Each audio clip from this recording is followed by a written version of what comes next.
time. That means it's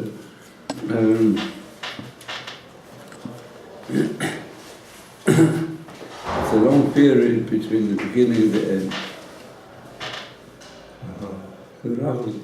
The term Rachav has got to do with space, width of space, but metaphorically in English as well. Sometimes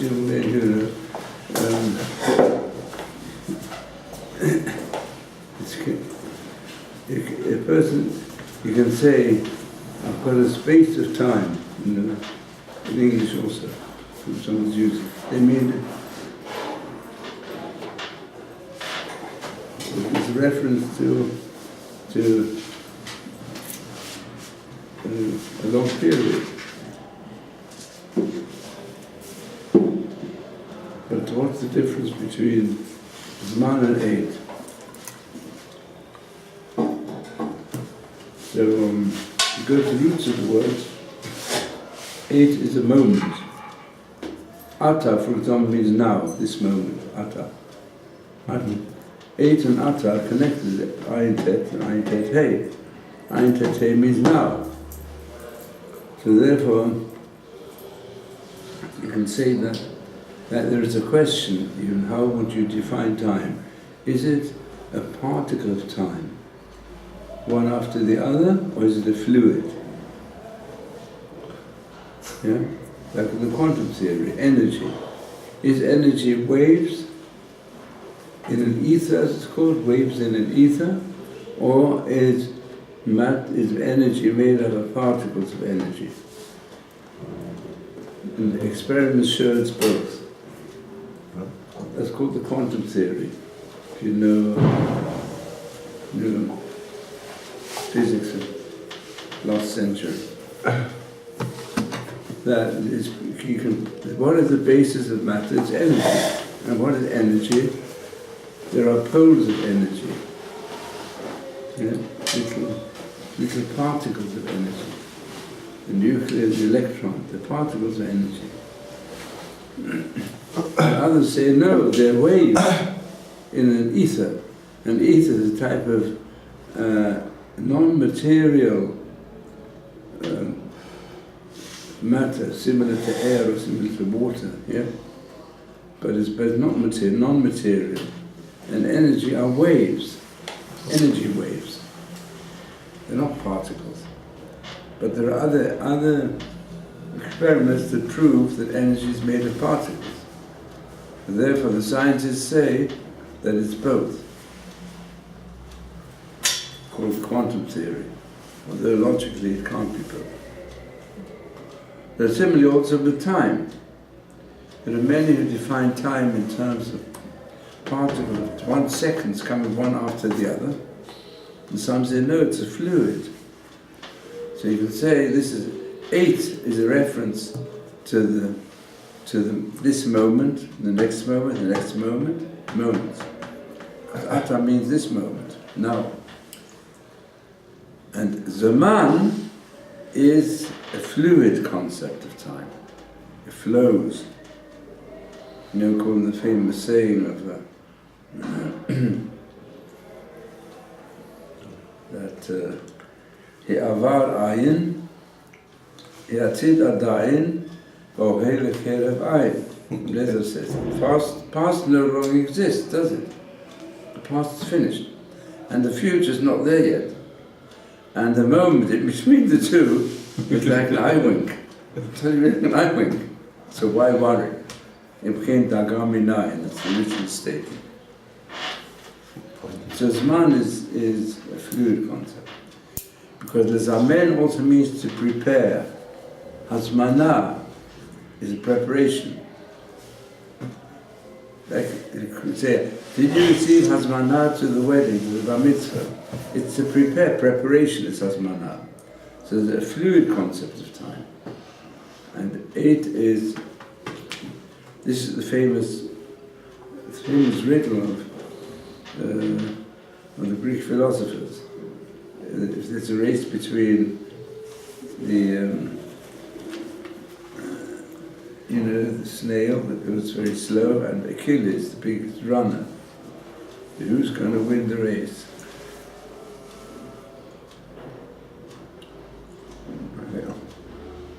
So obviously we say we know from practice that the kid is going to win the race. And say if you have the concept,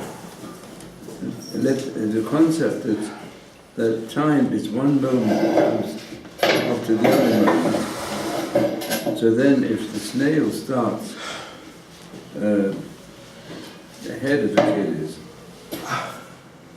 starts the race, the snail will beat the kiddies.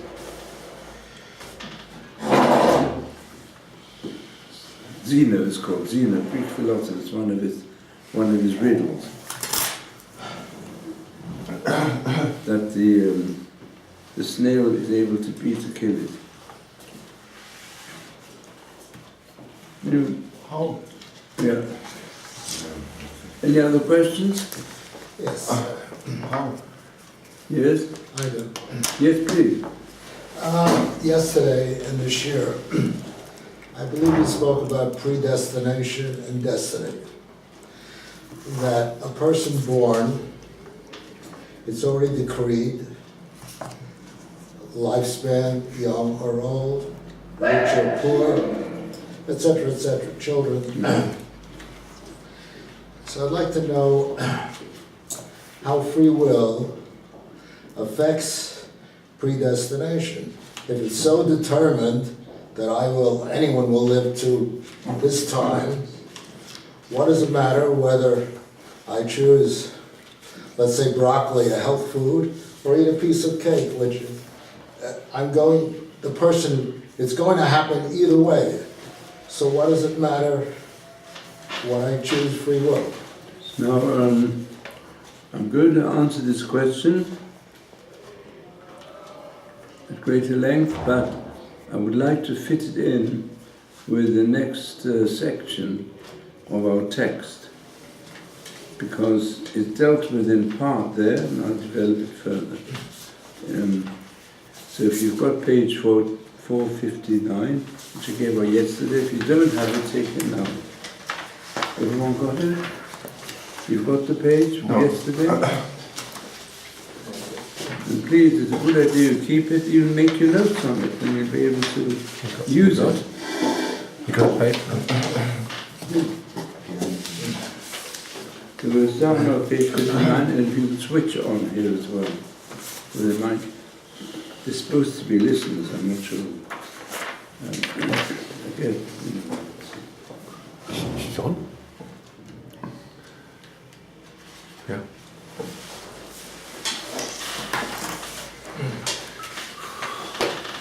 So good morning, so we'll now continue from where we left off yesterday. Anyone who's following in Michtav Meliyahu, it's on page 459.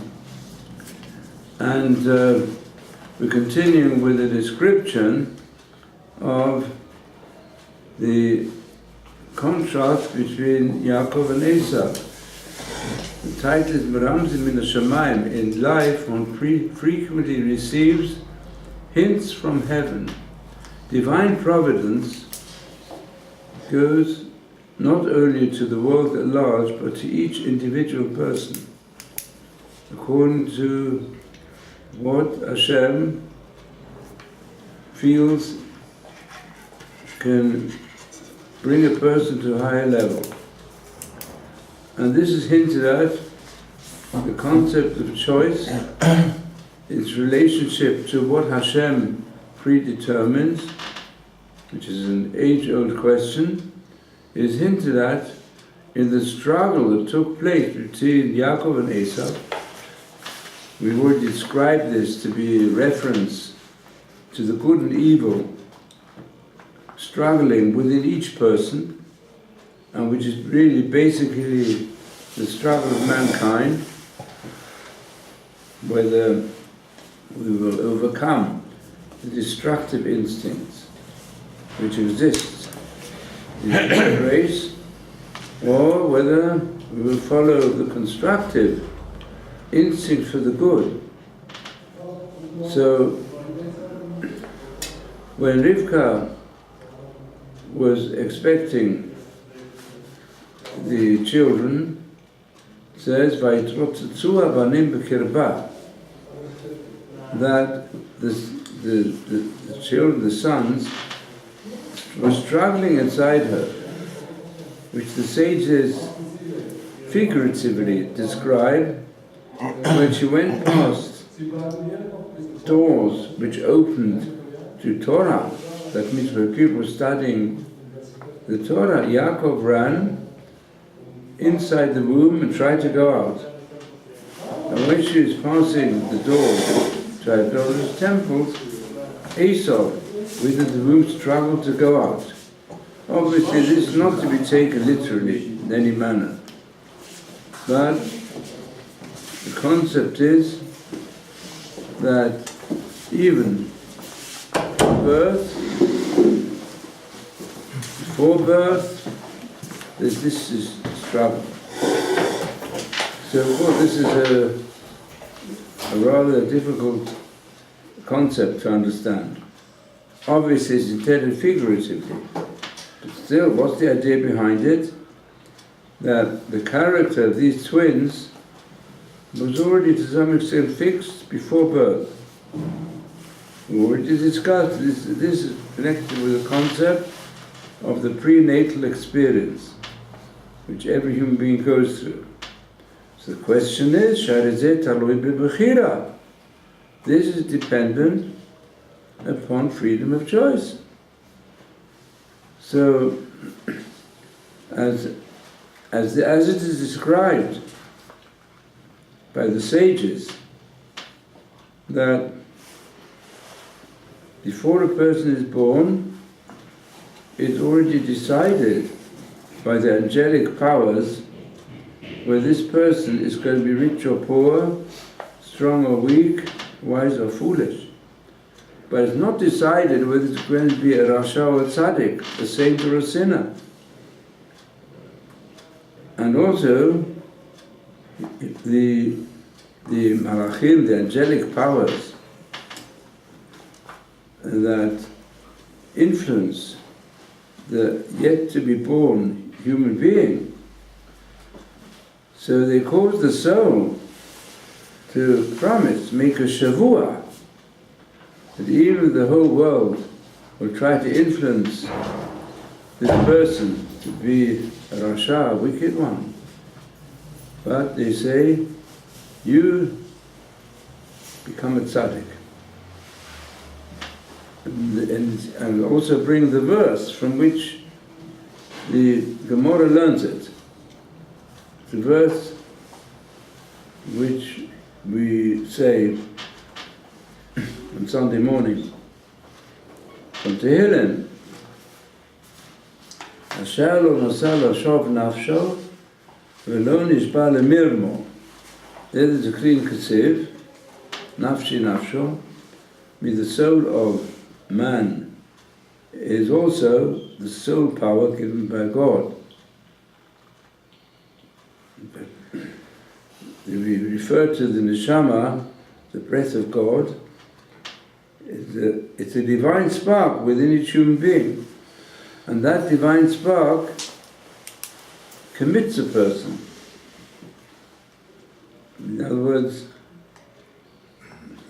what let's say a contemporary psychologist calls the unconscious God, which is the conscience of the human being, is the voice of God within man.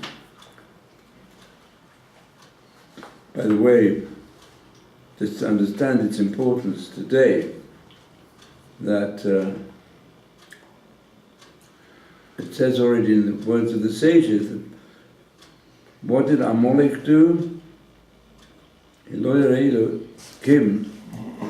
He fought against Israel because Israel expressed the importance of Yirat Elokim, which is the human conscience. And he felt that the human conscience has to be destroyed. And it's interesting, these are exact words of Hitler Machshemo B'Zichro in his Mein Kampf, or in a later conversation that was Eitlinger. He said, why would we have to destroy every Jew in the world? Because the Jews invented the conscience, which weakens the mind of man. And unfortunately, this power is continuing today with the terrible worldwide criminal bodies that exist. Where's the conscience gone? Anyway, every human has a conscience. And in fact, Lo Yarei Elokim is used in the Tanakh constantly, very frequently at least, with regard to non-Jews, non-Jewish societies. As it is also in the case of Molech, Lo Yarei Elokim. We don't expect our Molech, who didn't get the Torah, to keep Shabbos, or even to say Tefillah every day. But all the nations of the world, Lo Yarei Elokim means they've got a conscience, which is used, let's say, the first time this concept is used when Avraham Avinu went down to Egypt. He was afraid they were going to kill him because his wife was so beautiful. And what was his word? Lo Yarei Elokim. Ein Yirat Elokim b'makom hazeh. I mean, there were no people in Egypt, surely, who were what we would today call Yirei Shamayim, or Yirei Elokim. But what he meant was Vaharaguni. There's no conscience at all, they kill people. And they even kill them as cruelly as you can imagine, that's going on today. So this is the human conscience. And every human being makes an oath. That means, what do you mean it makes an oath? Inside himself, there is that innermost important feeling in the human being that he ought to be better than he is. It tells him what he ought to do. So, must be an auto. Then the important comment of Rabbi Hanina on this description is, this teaches us Hakol b'yedei Shamayim chutz miyirat Shamayim. Everything is in the hands of heaven, is controlled by Hashem, and therefore is also predestined, except Yirat Shamayim. Yirat Shamayim means exactly this, the extent to which he follows his conscience, that is left to him. That means we find all other beings, they are fulfilling functions, and they have no power of choice. The animals, some are tame, some are wild, they've got no choice.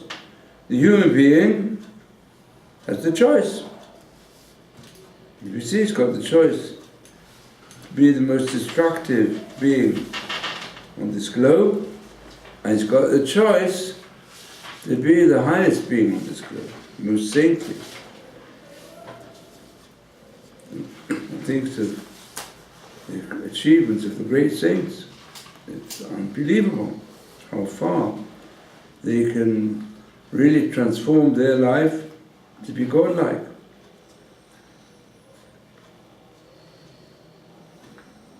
So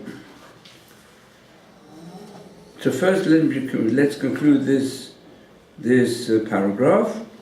Then we'll analyze this question a bit more, because this raises the whole question mentioned also by Rabbi Akiva and Pirkei Avot, Hakol Tzafui, everything is foreseen, everything is predestined, Varashut Natunah, and freedom of will is given.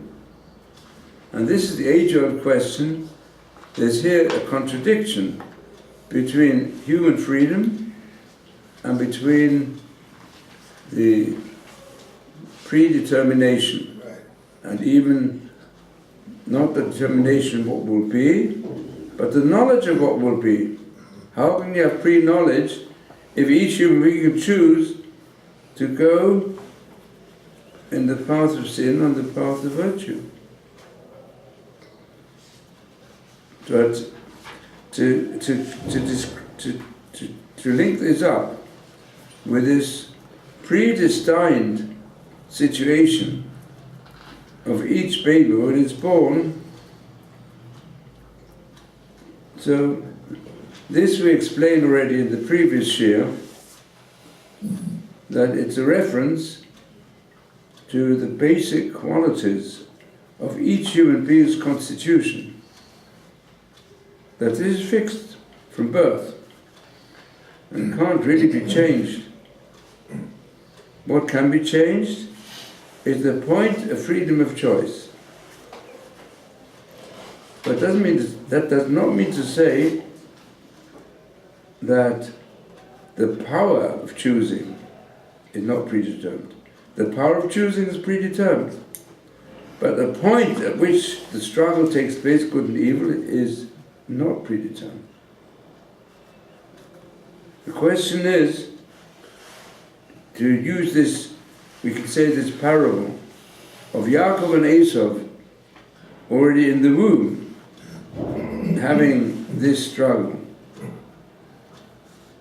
And what's the point of that? Having that desire to go out to a place of learning, or to go out to a place of idolatry. And surely there's some deeper concept behind this. So he said the deeper concept is, that's what he asked. מה שצריך עיון ביותר הוא מה התועלת בפרחוץ הזה ולשם מה הוא בא. ידוע שאין דבר הבא במקרה, במיוחד בחיי אבותינו הקדושים עליהם השלום. So, I think this will lead to the next part of this year. What's the specific significance by Yaakov and Esau? But the basic teaching we have from here is, that one aspect we can understand, the initial nature of Esau was to be aggressive. And to a certain extent to go in the wrong direction. That was his yetzer. He had a yetzer to go in, like there are some people today as well. There's some more primitive societies who worship idols and they have a passion for it. Like we, all of us, I suppose. We have a struggle and we have times of a passion to be angry at people, angry at ourselves, angry at other people, and we shout, and we have even a feeling, I'd like to hit him. So, some have to struggle with that. How do they control their anger? Others have to control their sexuality. Even people who are very moral and they don't give in, but they've got to struggle. They get tempted. If they see something provocative, they get tempted. And we have to struggle with it. And some give in, some don't. And the tendencies, the type of yetzer hara that's given to every person is different. So when it says Esau had a yetzer hara, we see later on he did have a yetzer hara for idolatry, but not just for idolatry. He had a yetzer hara for raping, for killing. And we said yesterday, David HaMelech also had that yetzer hara in all those matters that Esau had. It's given also Admonai, same thing. He had the same yetzer. So, but still, if from birth he had the yetzer like Esau, but he controlled it, used it for good. And as the Gemara says, a person's got a very aggressive nature. Sometimes the aggression expresses itself in very strong temptations. It can be for anger, it can be for food, it can be for power, and be for pleasures, all types of pleasures. Yeah. But he controls it. It's up to him. Some is control, some is difficult. So it's the tendency is there from birth. What you do, there's another question. Person is advised, that's why it said, Chanoch lenar al pi darko. In fact, there's a very good comment made by some of the commentators, it developed most by Rav Hirsch. By Yaakov and Esau, what does it say? It says, Vayigdulu hanorim. Vahi Esau. Yodea tzad Yisradeh. When they grew up, from the infancy and childhood to become Narim. Narim said you wake up, it means when you arouse to oppose, you have a feeling of resistance. Your own character starts revealing itself. Because when you're children, you're very much influenced by parents, by environment. So that's the Chazal even put it this way. Chazal say, until Bar Mitzvah, Yaakov and Esav, they learned together in Cheder. And they were good boys. Fine boys. When they came, the really adolescence, then it changed. What one calls here is a typish way. Because a person feels, now I can think of myself, what I want to do, and what my parents, what Yitzchak and River taught me, I like it. And another person, I hate it. And therefore this is very important today, Ben. This is one of the great problems that the Haredi world has to face. Enough. The importance of making sure Chanoch lenar al pi darko. You've got to educate the Nar when he becomes a beginning of adolescence. Make sure you give him the right program. Don't expect every child or every student to sit down and get the same curriculum on no account. It says in Halacha you've got to teach each person according to his character. And he says this was the mistake.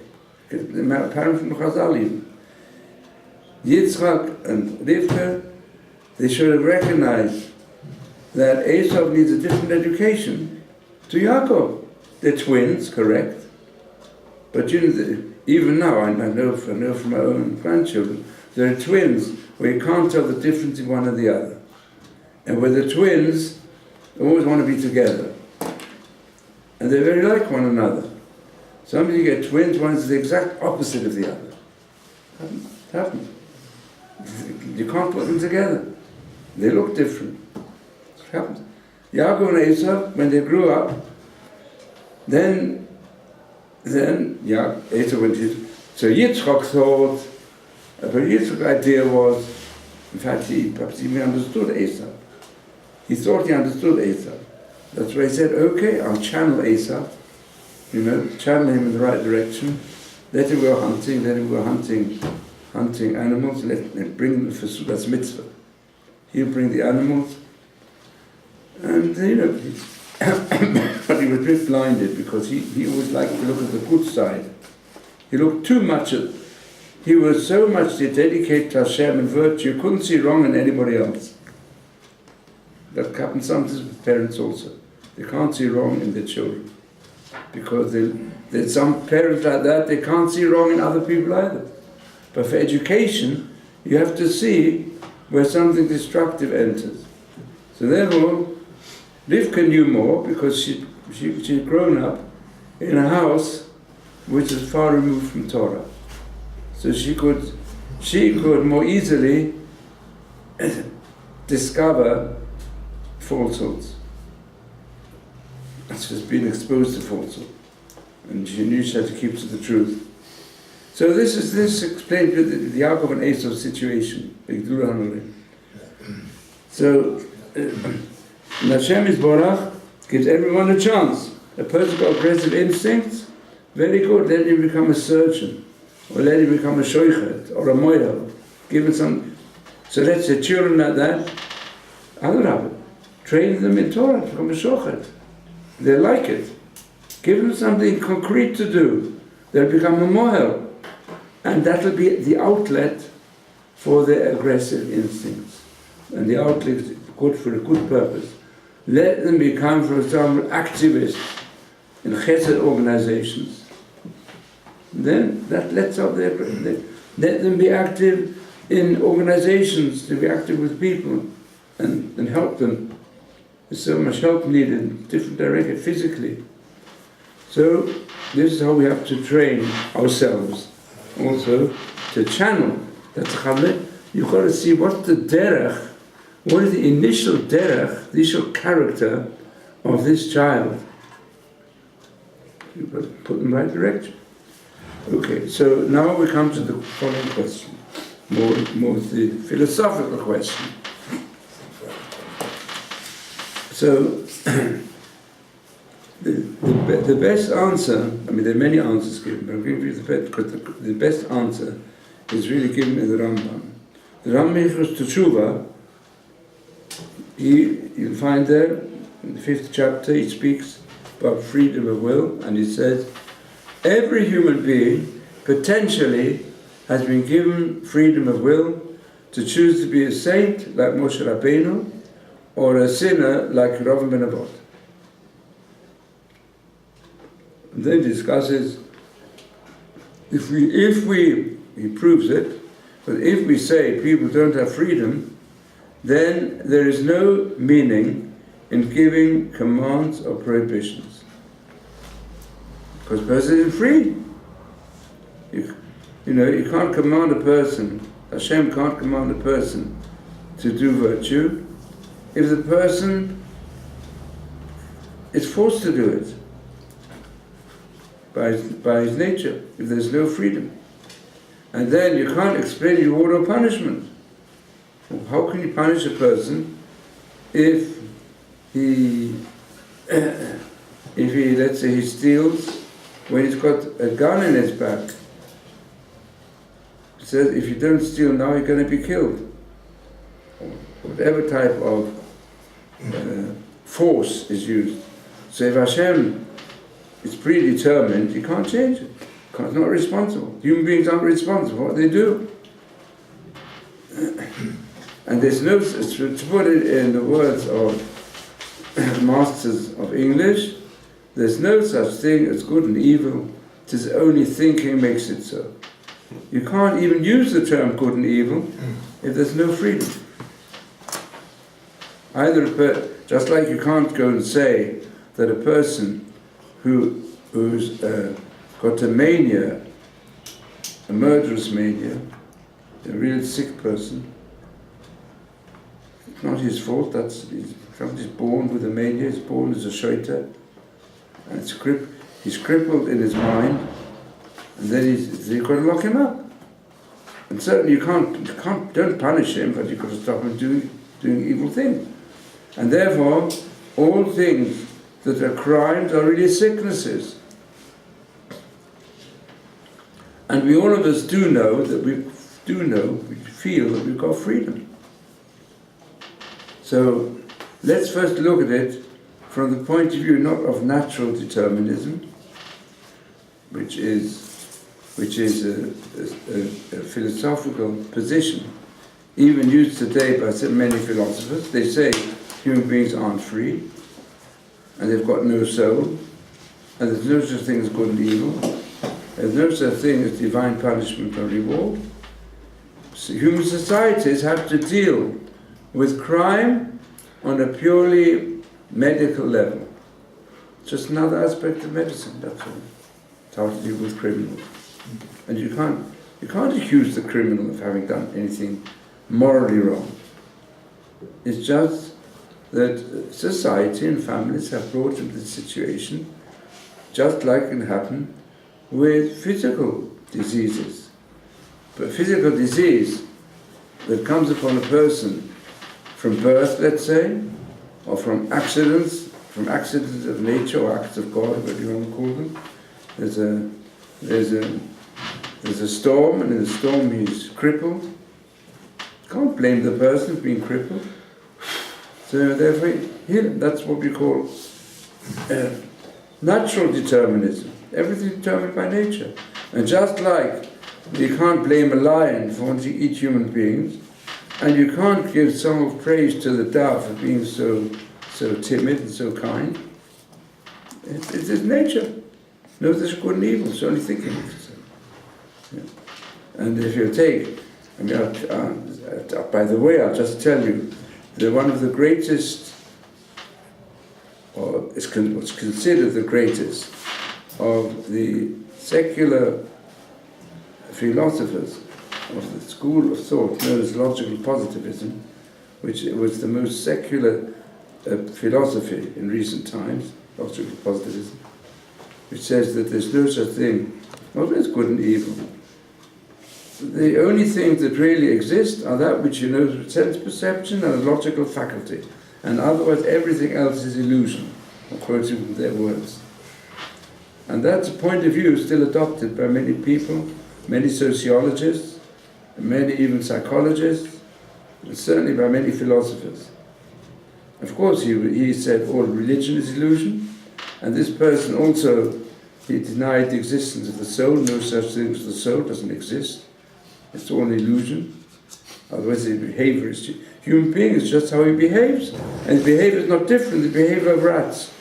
In fact, they make a lot of research on how human beings can develop different illnesses or whatever, on all different forms of behavior from experiments. The most experiments are with rats. So there's no real difference. There's no difference. The human being is just a human ape developed, that's all. Nothing else. That's what some people think. Just interesting, just by the way, read in our magazine, Moshe Sternbuch reported a meeting he had with 100 scientists and men of medicine also, 100 of them, and how they argued about evolution. You know, they argued that man comes from the ape. So he said, okay, we'll make an agreement that make an agreement. Is man like the ape or is man not like the ape? So he said, well, you feel that man is like the ape, and you think that your ancestors were all apes, but I think differently. I think what I've met of people, they're quite different to the ape. And they're certainly distinct species, and much greater than all the animal world, and they're created by Hashem. And that's why we look to the great saints who show us that there's no way in which human beings can be compared to apes. But that's what's called natural determinism. And shall I tell you what happened to this great professor? So I'll tell you, I once gave a talk in South Africa to a lot of students on the subject of freedom and determinism, on this very subject. That's what they asked me to speak on. So I quoted this professor, okay, what his view was, most extreme view. For different reasons I quoted. So the chairman then, the chief rabbi of South Africa, and he was we worked together in the student community in England. So he said, in the previous major, more high level newspaper, Sunday Observer, a high level paper, so he wrote a series of articles, this same professor, that he had a near-death experience, which he could only explain he's got a soul. Because when he was clinically dead, so he was in a coma for some time. He came out of the coma, and he said, when I was clinically dead, I was able to see without eyes what's going on in this world. I was able to hear what people said, and I could report it. So I experienced that what a soul. And also I was coming near like the dimension of being of light and love. So he said, what I've taught all the years, that's an illusion. And this is the truth. Changed. That's what happened today. And more recently, there's something more, far higher level. One of the top professors in Harvard and other places on neurosurgery, was also a surgeon of the brain, who always regarded the near-death experience, which today there are millions of records, but I always thought this is just some illusion that takes place in the mind. And he was a behaviorist, you saw, he knew the brain inside out. And he went and had a clinically dead experience when he said his book is called Proof from Heaven. Eben Alexander is called. And Proof from Heaven. From? Proof from Heaven. And the author? The author? That's the author, Eben Alexander. Eben Alexander. I've got the book. So he in fact, you'll find him on the internet. He made a website. He says, When he came out of his coma, he tried his very best to explain whatever happened on non-spiritual basis, and he couldn't do it. There was no way he could explain what happened to him, except that this is the truth, that the soul is a greater experience than the body, and surely God exists. As previously known as a proponent, we call it called anti-religious science. That's it. That's the world we're living in today. But the Rambam, of course, deals with it on the basis of where it's a contradiction. So he says like this.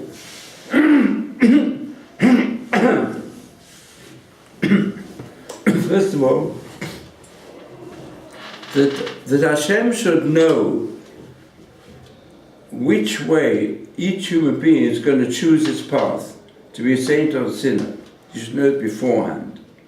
He said that's not a problem at all. He says in his terms, I'm going to translate it into contemporary terms, because it says the definition of God is that he is the creator, the constant creator of everything that happens on earth. Not he created once and he left it to itself. He recreates the world. Machadish b'tubach yom tov ma'aseh b'leishis is the basic concept of God as the creator. And being the creator, he's created time and space. Time and space are part of the dimensions in which we human beings can think. But today it's even easier to understand the Rambam, much more easy than before. Time and space are dimensions of measurement which we use in our life constantly. But Hashem, by definition, is beyond time and space. And to describe today in Einstein and post-Einstein scientific terminology, it's accepted in science that the universe, as far as we know it, is a time-space continuum, but there's an aspect of reality which is beyond time and space. Accepted by all the scientists. Like a not so religious, but some people call him religious at all. In fact, he was against personal religion. Nevertheless, Steve Hawkins, so he says, in his major work, he said, science is trying to fathom the mind of God. God's the creator. God's beyond time and space. And the time and space is the time, even time is defined as a dimension of space. These words you would have heard, Einstein's concept. So therefore, the Rambam says, God's knowledge, present, past and future, is all together.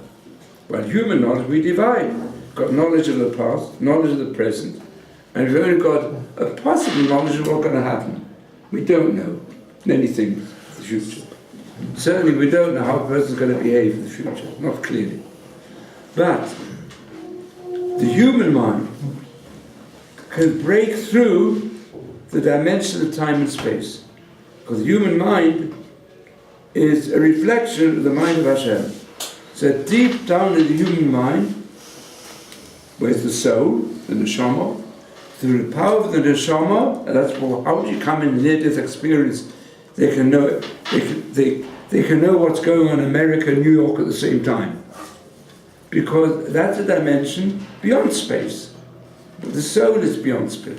The soul which is inside the human being is also beyond time and space.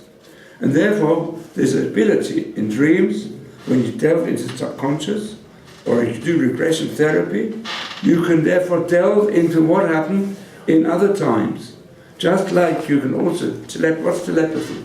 Telepathy, we know that in the human mind there is a possibility. Some people have an easier way of the transfer from the subconscious to the conscious, whether in dreams or sometimes in a trance, or sometimes also even in daytime between people whose souls are intertwined. So a person can have a relative in South America, and he is here in Israel, and they have a feeling for something, telepathy. Well, it exists. It's a fact. You can't deny past telepathy. You can prove it frequently. But it depends with not everybody. And even those people, only occasionally. In dreams also. In dreams you can sometimes see the future. You only, after you see, I saw it in the dream. So how is that possible? Because the conscious mind, it's a barrier that stops the barrage, the constant barrage of what's going on in the subconscious mind. There's so much going on in the subconscious mind because the subconscious basically is open to break through the barrier of time and space. And where do you find it? Prophecies. In prophecies, a prophecy, that's how it comes. How does it come in the Chumash we read? Prophecies come through dreams. And human beings can sometimes have prophecies. You can't deny it. It's how do they have it? Or sometimes you see people, most dreams are a mixture of all sorts of illusions, all sorts of things that happen, also things that might happen. But to go and sift it out, it's very difficult. Sometimes you get a strong dream, you feel strongly, it's probably going to happen. And it does happen. Because you broke through the barrier. And so it depends on each different constitution. So HaKadosh Baruch spoke even to Rosh through dreams. Avimelech spoke to Lovin, spoke in a dream. That means Hashem coming through the power of the Neshama, which is the breath of Hashem. He wants to give a definite message. He gives it in a dream.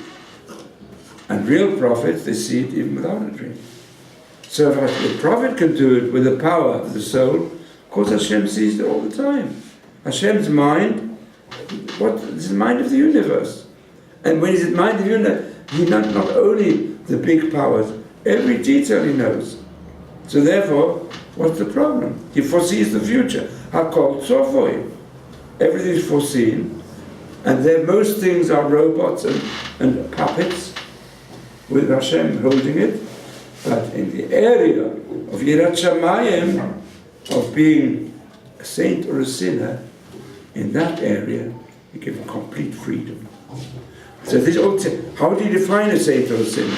According to his circumstances. I mean, there can be a person who's a maniacal murderer, but he's not a wicked person, because he can't help it. Hashem knows. We may have to get away with him because it's too dangerous for society. That's something else. But Hashem, and there can be a person who seems to be a great saint, but Hashem says, no, he's a saint on the outside, and all his saintliness is not really his. Who produced that saintliness? His parents, his yeshiva, his Rosh yeshivas, and his family, his chaverim. They produced the saintliness of the person, and he followed them, and he was affected by them. He fulfilled all the mitzvah because his whole society and where he'd been brought up told that's what you got to do, but he did nothing through his innate power of choice. He had his tests inside. He did it shelo lishma. He did it become famous. He did it because he wants to have a high position. He wants to have appreciation. He did not do it.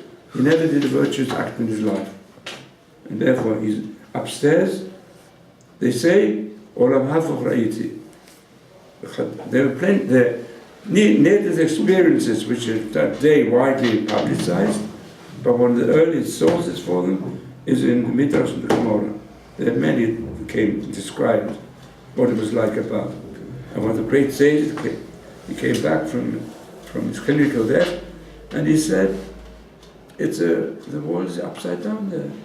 The simple person who knew nothing here was treated like dirt. And there is the greatest study. Because in secret, he was working on himself. He did kind acts non-stop. And his prayers were sincere to Hashem. He wasn't just saying the words, like an express train. He really meant what he said. He linked up with Hashem all the time. And according to what he knew, he did such good acts non-stop. And that's, that's the source of all the stories. Also, when it comes to Yom Adin, you don't know. Sometimes it's said about many tzaddikim that they were in shul, and they said, this one Baal Shem Tov, one story told, that he stopped the davening, And he said, none of the prayers are going up to heaven. All of them are it's a beautiful, beautiful shul with many ornaments, and you're only praying up to the ceiling. We're not breaking through. None of the prayer, I can feel no prayers being heard up above. Because you're just looking at one another, you're looking who's here today, who's not here, and what type of clothes are people wearing, and you're looking at the beautiful architecture of the shul.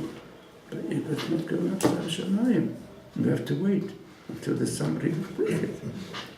And it's even one or two here trying to pray hard, but it's not good enough. Yerushalayim. In the end, there was a simple boy, who was saying the Aleph Beis, all he knew. He took a siddur, he couldn't make out the machzor, he couldn't make out the words. He said to Hashem, saying Aleph Beis, he felt it, and he said sincerely, to pray to Hashem, he should make up the words of Tefillah.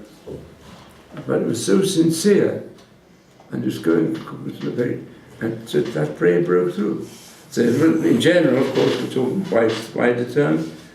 As it said, don't start judging other people, because you never know. We have to, hit parallel means to judge yourself, see how far you go. So this is the concept that sin and saintliness, it depends upon the point of freedom where you are. Do you take it all from the past? That's why do we say Elokei Avraham, Elokei Yitzchak, Elokei Yaakov, each one separately? Because Yitzchak, if he would only have been a Ben Avraham, he wouldn't have added anything. Just follow Avraham Avinu. No. He followed Avraham Avinu, of course, and everything. But he built on it further. He built on it further dimension of his Brit. Brit Yitzchak is power of Gevura. And Yaakov built, or you can call it Torah Vodah Milch Chatzadim. He took that as his special challenge, where he had to work himself, where he didn't get the inspiration from his parents and from outside. So that's how we have to understand that in Yirat Shamayim, true Yirat Shamayim means that where there's a balance between good and evil, and you have to, Buchata B'chaim, you've got to choose to go more than what you've received in the past. And also even, it's a constant challenge, because whatever you've achieved in the past, if you're doing it the second time, the third time, the 10th time, because of the past, it's no longer so free, because the past influences your present. Therefore, at every moment, we're given opportunity to work to become more saintly, or the other way. So, according to that concept, there's no contradiction. Hashem knows what's going to happen. He determines all physical matters, because part of nature is predetermined. Correct? Nature is basically predetermined. I can find the animal world, in the vegetable world.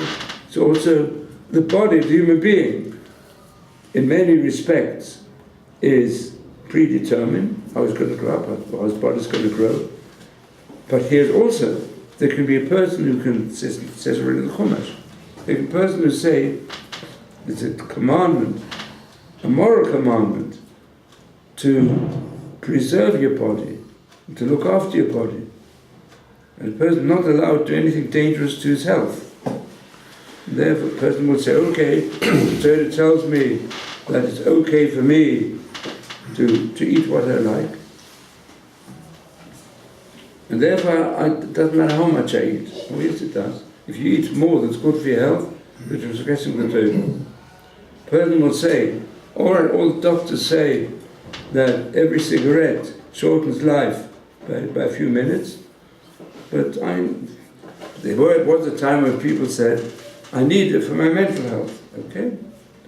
I can't remain sane when I'm in a situation of great emotional crisis unless I take cigarettes.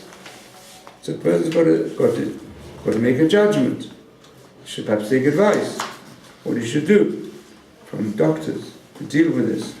So I'm not saying that every person, it's forbidden absolutely, like also even in all laws of health, there are different points of view, but when there's more or less a consensus of opinion that something is dangerous to health, and that also doctors say, you've got to do this. If a doctor says, it's dangerous for you if you don't sleep more, or if you don't eat more, you've got to keep it. It's the law of the Torah. It already becomes a moral question. Because Hashem gives us the lifespan, He gives us the koichos, He gives us opportunities, and He expects us, to use them for the good. Always use it for the good for others. Don't think, because you're here for other people. That's fine. But you're here for other people, and to use your maximum physical and mental powers and keep them as good as possible. It's part of the responsibility. Don't be destructive. Also, don't be destructive of yourself. A person who doesn't sleep enough, and as a result, he can't learn properly, and he can't, not as much as Hashem expects him, doesn't eat enough, it's just as bad as a person who eats too much or sleeps too much. That's what Torah, everything in the Torah is balanced. And if you look at it on a wider level, the most productive human being to create a moral world is someone who follows the way of the Torah to keep the right balance. Lo tosif alav v'lo tigra mimeno. So that's what the Rambam says. Just like Hashem is bad. Just end with another important insight on this question of freedom and predetermination. The Rambam puts it this way. And the Rambam's from Mishneh Torah are so selected, each word. So he says that like this, that just like Hashem made a law of gravity, a law of combustion, and that's a natural law, predetermined, one of the laws of nature, so also Hashem desired that human beings should be free to follow the path of virtue or follow the path of vice. It's the desire of Hashem. So that's the deeper meaning of the whole specific gift of human life. Human life is given so that human beings should choose, because Hashem wants human beings to be partners in developing creation. And when Hashem showed us, this I'll add from the Midrash, when Hashem showed Adam and Chava the Garden of Eden, He said to them, it says the Chumash, He put Adam there to cultivate the garden, look after it. He said, what do you mean, look after the sages says, mitzvahs aseh, mitzvahs lo taseh. These are the positive, negative commandments. Because what's described of Gan Eden is describing what this world could be. The world is given here as a garden which has to be cultivated. And what does Hashem say? Be careful that you don't destroy the garden. And that's the root. Man can be a destroyer of the garden, of his own life, the life of mankind, as we see today, or you can be a citizen of a beautiful garden of love and happiness for all human beings. Shkoch.